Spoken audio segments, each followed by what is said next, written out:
All right.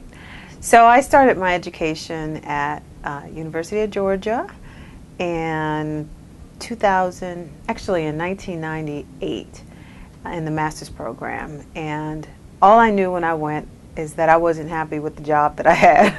And I wanted a higher degree so that I could make some better decisions about where I wanted to work. I truly enjoyed my experience as a master's student there. Learned a lot about organizations, which is what I thought primarily I wanted to do, was to do management or administration in an organization. And I learned a lot from the faculty there, not only book knowledge, but also I had really good mentors. I never really thought about getting a PhD. I never did. When I went to Georgia, it was not my plan to get a PhD at all. I really just wanted to get my master's degree. And I had a little birdie, actually a couple little birdies, Bruce Thayer, who came up to me and said, hey, you might want to think about getting a PhD degree. And June Gary Hops said, you know, you might think about this. And, you know, at the time I had little kids at home, and I was married, and I thought, no, I need to be home with my kids. And it took me a while to make the decision, but I think it was really one of the best decisions I've ever made. I started out in the program part-time, and I met Dean Daniels, and actually he wasn't dean at that time. He was in the master's program, so he talked to me a little bit about the PhD program, but we met up again at the Gwinnett campus, and I started part-time, met my cohort, and I don't know what it was, but something just sparked in me, and I said, you know what, I'm quitting my job, I'm going full-time, I need to get this PhD degree, and so I did, and I was really excited to start the PhD. I had no clue where I was going. I didn't know what this PhD was going to do for me. I had a little bit of exposure to research through working with different faculty members, but I never really thought of myself as a researcher, you know, just kind of an assistant maybe. But I knew that I liked learning, and I knew that I liked being a part of an academic campus, and I was having a ball at Georgia, so I thought I'll just be a professional student, stay and get my PhD degree. When I started the PhD program, I was really very much at a loss about what it was that I wanted to study. I knew that I was more of a talker. I knew that I was more of a person who liked to sit down with other people. So when we started talking about various methodologies and things that, you know, we could possibly do for our dissertations, I found that qualitative research was one that seemed to fit best with my type of personality, and also with my interest. You know, I like all kind of research, but there was just something really special about meeting Trisha Reeves, talking to her about research, listening to the ways that she conducted research in her own studies. And I was drawn in from that. And after taking a qualitative course, I was sold. I really was very sold on research, on inquiry, on why I was there getting a PhD degree, and then also what it is that a researcher can really do in the lives of people in their everyday world. So absolutely loved my qualitative courses, had an opportunity to meet several different people from other departments like education and nursing, and just really listening to how they drew upon their fields in qualitative research made me want to find my niche from social work. And I'd always had an interest in housing. I've always had an interest in architecture, residential environments. At one point I wanted to be an architect. And so I knew that I wanted to explore the experience of home or housing, of something of that sort. And one semester I had an opportunity to read a book by Barbara Ehrenreich called Nickel and Dime, and learned really how naive I was, because in the book she talked about families who lived in extended stay hotels, which was completely a novel ideal for me. I mean, I knew people went to hotels when they were going on vacation, or my husband travels a lot, and so he stays in hotels for maybe months at a time while he's on location. But the idea of people actually living there with no other home, that really intrigued me, and I couldn't even wrap my mind around what that looked like. And again, having children, I thought, how is it that one has children and lives in one room with children every day, all day long? And so I wanted to explore that. I really had just this natural curiosity. There was no intervention I was thinking behind it. I wasn't real macro level or thinking about policy or how it might my work might affect other people. I really was just, I think, exploring my own curiosities. And so we had an opportunity to do a small project, and naive as I was, I went out into the field and collected some observation data and a couple of interviews with families, actually with individuals who lived in an extended stay hotel. And, that's where the passion came in. I mean, that really is where initially I had just a curiosity and an interest in qualitative research. After speaking with people, really being humbled by their stories, did I start to realize, wow, this is pretty powerful. Like, these voices need to be heard. These people need to be seen. Their stories need to be told. And, how humbling is it that I could be the person to tell their stories? And so I embarked on doing my dissertation on learning more about these families, learning about what their experiences were, why they were living in extended stay hotels, what it was like to live in extended stay hotels. I was very interested in the way that they used space and how their relationships were affected by living in one room with each other. Issues about being crowded, being able to afford it. What were some of the experiences that they were having. So my dissertation work really took me into the lives of 10 families and learning about how it is they came to live at an extended stay hotel and what were some of the struggles that they experienced there. And I learned a lot. I mean, I really learned. The biggest question I had walking in is, if you could afford to stay in an extended stay hotel, why don't you just get a 1-bedroom apartment and stay there? And, I really learned a lot about housing and housing policy and housing costs and some of the hidden fees and, even questions about the basic right to housing and, who should have access to just the bare necessities in terms of their living and being able to care for their families. And so it became a political thing for me. It became, I need to know more about this so that I can affect change. And so I had finally found my social work piece. I didn't go in it with this ideal of, I'm a social worker and I need to find some edge here.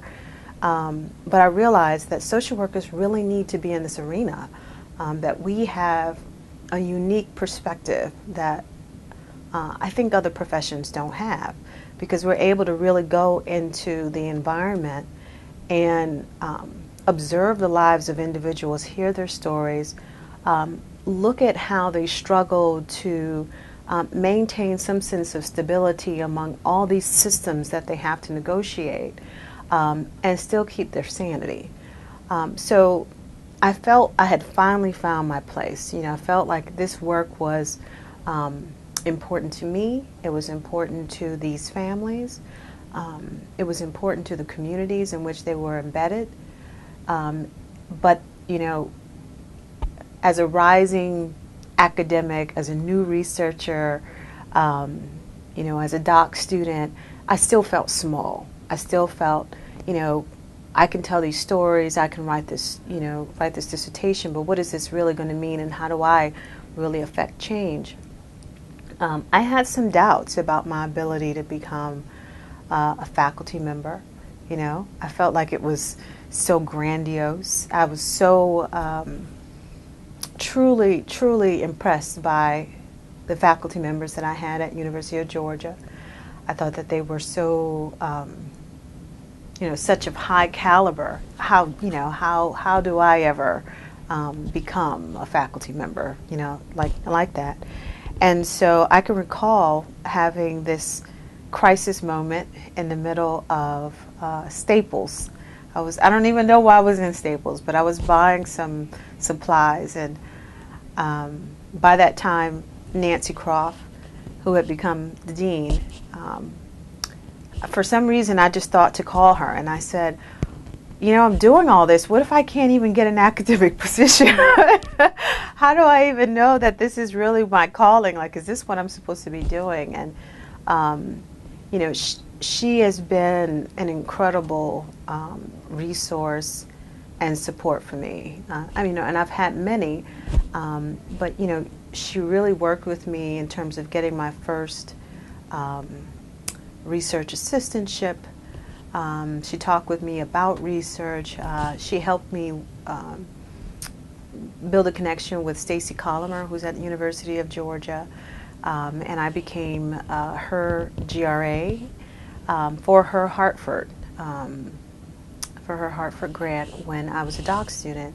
And so I guess it was just, I don't know, she had supported me in the past, and I felt I'm just going to, express these emotions and these feelings. And she was so calming, and she said, don't worry about it. There are academic positions all over the country, and I'm sure you'll be fine. But at that time, I also had, I really had this desire to learn more about housing and home in terms of practice, because I'd come out of an organization that was very youth development focused, and I wanted to know more about housing and homes so that it can inform some of the research that I was doing. And an incredible opportunity presented itself to me. I don't even know how I came across it, but I learned about the American Cancer Society and the Hope Lodge in particular. They were hiring for a position, and I wasn't even finished with my doc studies.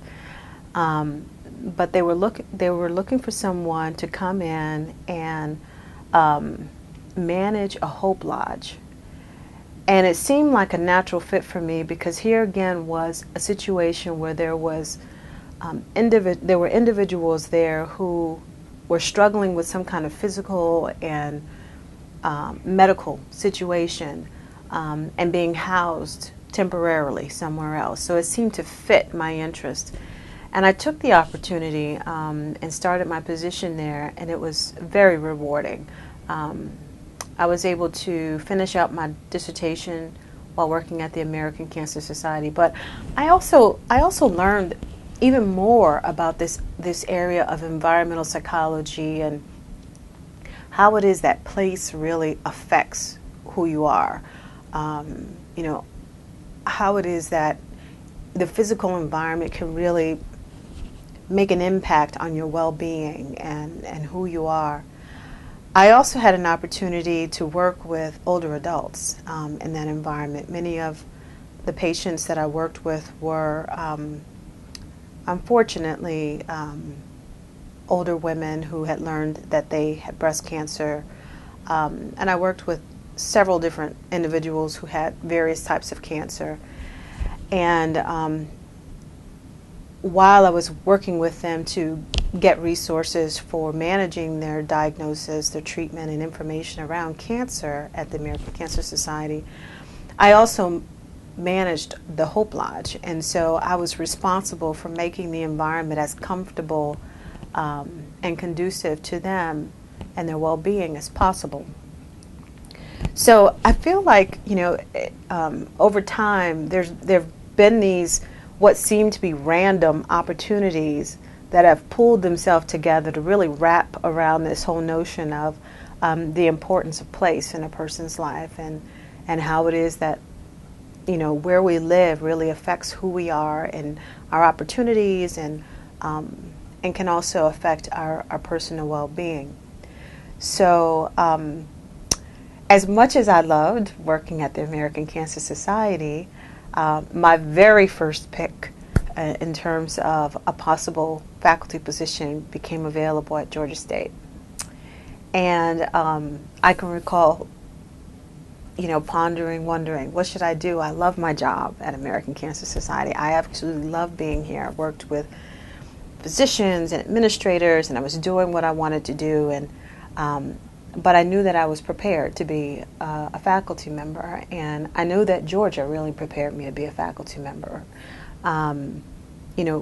I had many opportunities while I was at Georgia to teach, to do research, and so I felt like I really owed it to my education to kind of go into the academic world. And I applied. I knew it was going to be steep competition, but I said, you know what, I have nothing to lose. I have a great job, and hopefully my application will be considered. And it was, and I was able to join the faculty here. I have amazing colleagues here. They're very supportive. I can only imagine, that my area of interest was very different from what other people were already studying here, in terms of child welfare and community partnerships.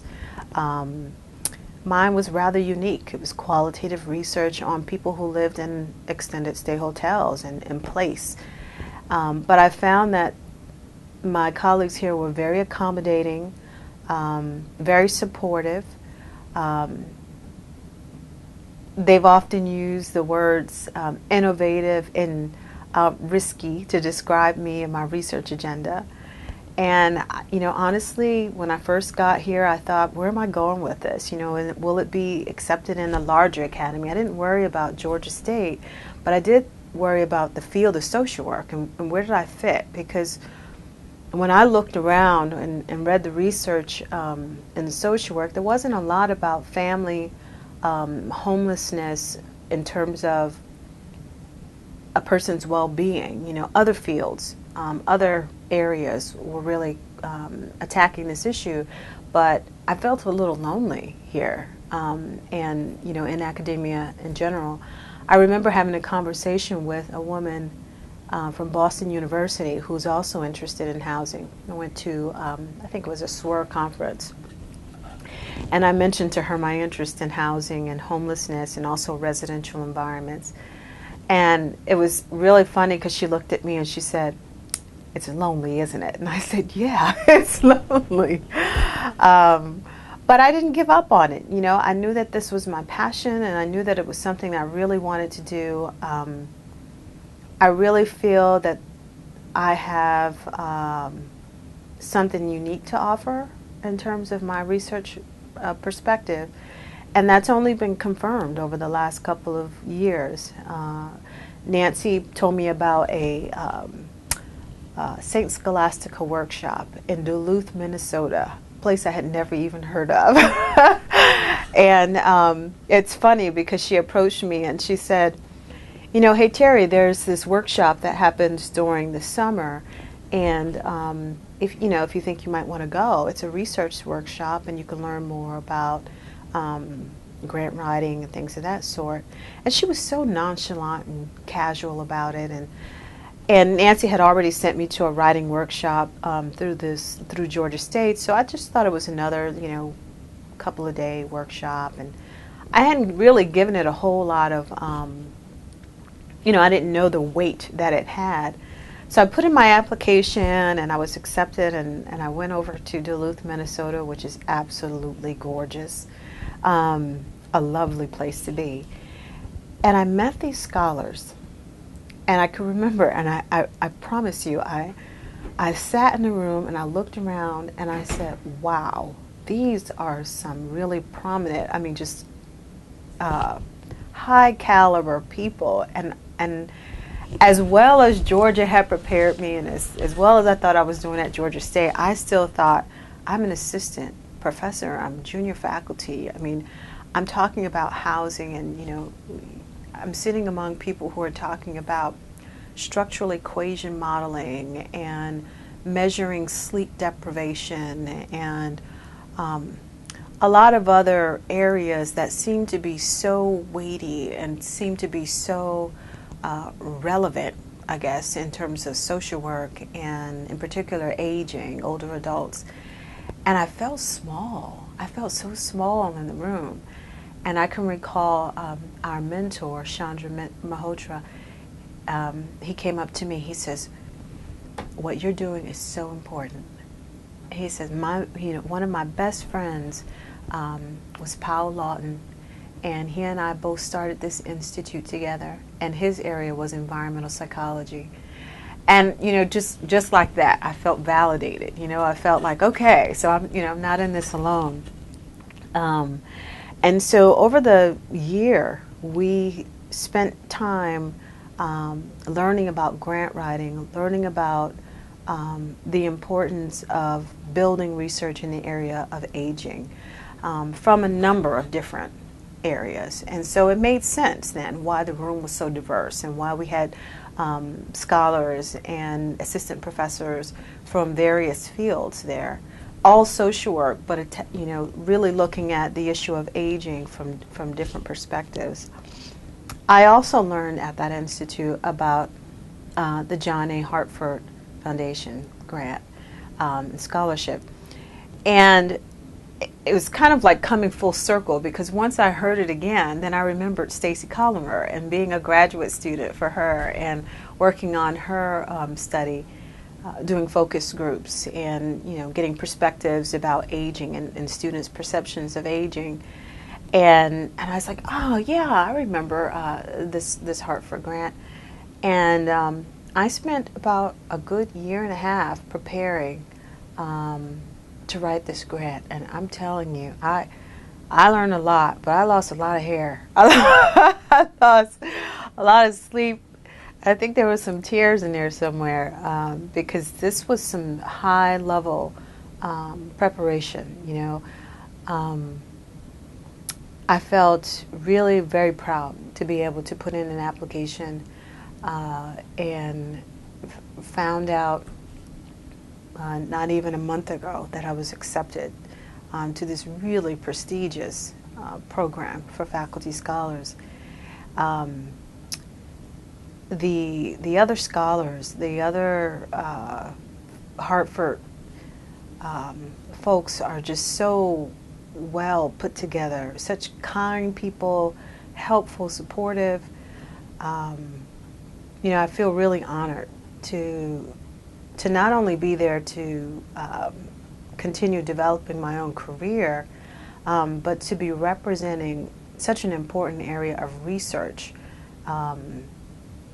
now for older adults in this environment. And so I don't know, it looks golden from here. I feel really good, I feel really positive. So I got my start at University of Georgia, and that's hopefully I'll continue on as being a proud alumna of the program.